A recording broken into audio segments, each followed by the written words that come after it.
Welcome to the video on climate change and urban transport.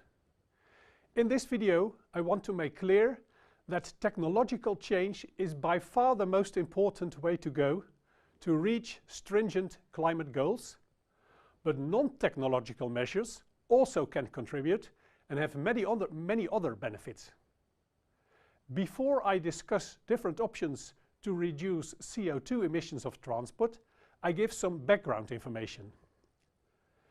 Transport is one of the largest CO2 emitting sectors, and its share is increasing. CO2 is the most important greenhouse gas. In addition, transport, more than any other sector like industry, agriculture or households, is highly oil dependent. Almost all transport vehicles use fossil fuels. Secondly, it is important to realize transport not only includes urban transport, but also interurban, national and international travel. And it includes both passengers and goods transport. Thirdly, this video is on urban areas, and urban transport is mainly urban road transport. What then is the main challenge? People want to be mobile, and companies want to be able to transport goods. In other words, the transport system needs to make destinations accessible. But high levels of mobility endanger the climate.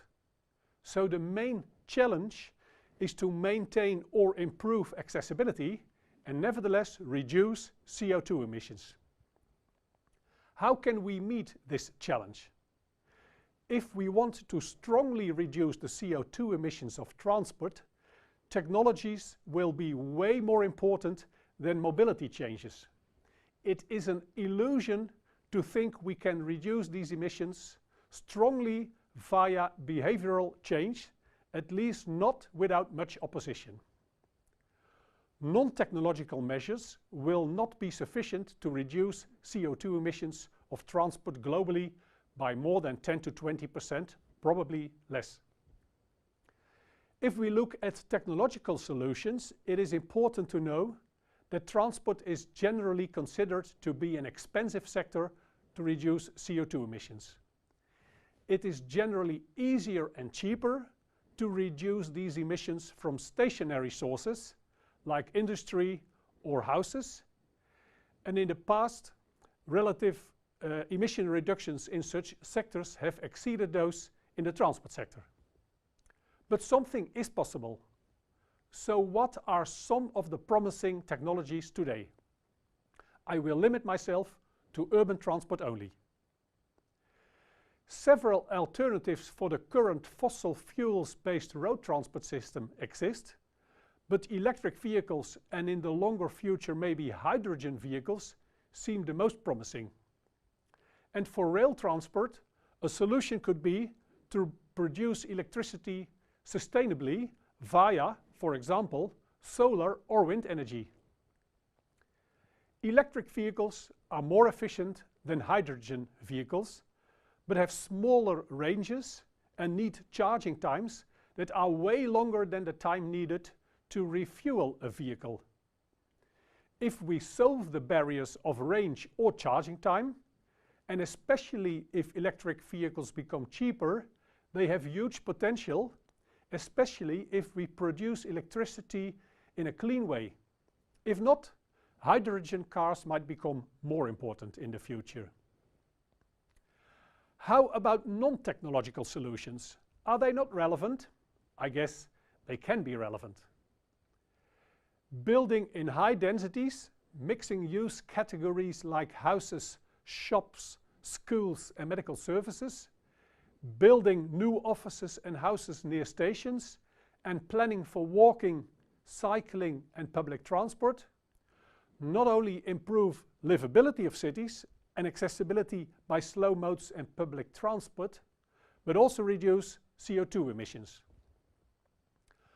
a lot of people are optimistic about other non-technological measures like car sharing, carpooling, and free public transport. And yes, especially car sharing and carpooling can reduce CO2 emissions. But the research shows that the contribution of those measures is quite small, so do not expect too much. And free public transport? Such a policy can even increase CO2 emissions. This because not only will some people change from the car to public transport, but people will travel by public transport more frequently and further. The extra CO2 emissions of additional trains, trams and buses needed can easily exceed the reduction of CO2 emissions of cars. In 1997, the Belgian city of Hasselt was one of the pioneering cities to provide free buses. Between 1996 and 2004, bus use exploded by a factor 13, but only 16% of the new passengers were former car users. This does not mean that mode choice is not relevant. Cars emit more CO2 per passenger kilometer than public transport, and certainly than walking and cycling. So the choices you and I make in terms of modes we use have impacts. Therefore, land use and transport planning that supports traveling over shorter distances and using public transport or walk or cycle may contribute to CO2 emission reduction. Although I focus on urban travel, it is important to realize that flying is extremely CO2 intensive.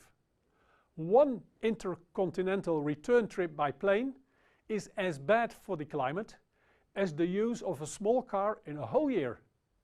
If people would fly less for holidays, or if business would substitute travel by information and communication-based technologies, such as e-meetings or e-conferences, that would help a lot. If we would continuously implement the best technologies available, we can reduce CO2 emissions of urban transport by more than 50% in 2050. If we would also implement planning solutions, over 60% is possible. But the problem is the change, not the outcome. The pain is in the change. Stringent climate policies generally face a lot of opposition if technologies are more expensive than current alternatives, and if people and companies need to change behavior. But I think after implementation, most people support such policies.